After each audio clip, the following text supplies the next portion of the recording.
فإذا انشقت السماء فكانت وردة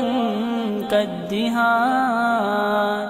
فبأي آلاء ربكما تكذبان فيومئذ لا يسأل عن ذنبه إنس ولا جان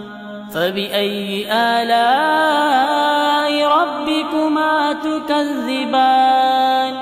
يعرف المجرمون بسيماهم فيؤخذ بالنواسي والأقدام فبأي آلاء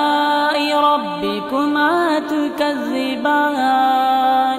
هذه جهنم التي يكذب بها المجرمون يطوفون بينها وبين حميم آن فبأي آلاء ربكما تكذبان ولمن خاف مقام ربه جنتان فبأي آلاء ربكما تكذبان ذواتا أفنان فبأي آلاء ربكما تكذبان فيهما عينان تجريان فبأي آلاء ربكما تكذبان فيهما من كل فاكهة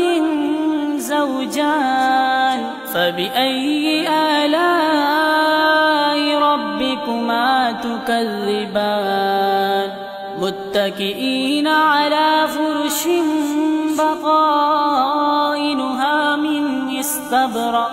وجنى الجنتين دان فبأي آلاء ربكما تكذبان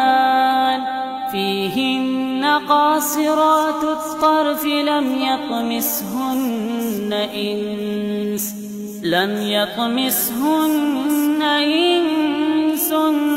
قبلهم ولا جان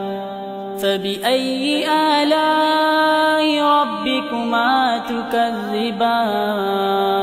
كأنهن الياقوت والمرجان فبأي آلاء ربكما تكذبان هل جزاء الإحسان إلا الإحسان فبأي آلاء ربكما تكذبان ومن دونهما جنتان فبأي آلاء ربكما تكذبان مدهامتان فبأي آلاء ربكما تكذبان فيهما عينان نضاختان فبأي آلاء ربكما تكذبان فيهما فاكهة ونخل ورمان فبأي آلاء ربكما تكذبان فيهن خيرات حسان فبأي آلاء ربكما تكذبان حور مقصورات في الخيام فبأي آلاء ربكما تكذبان لم يطمسهن إنس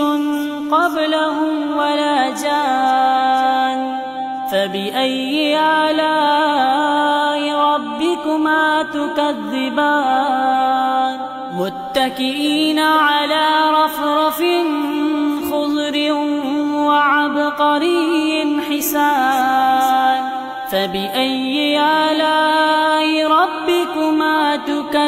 بان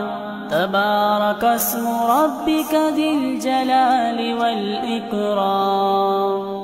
صدق الله خالقنا المولى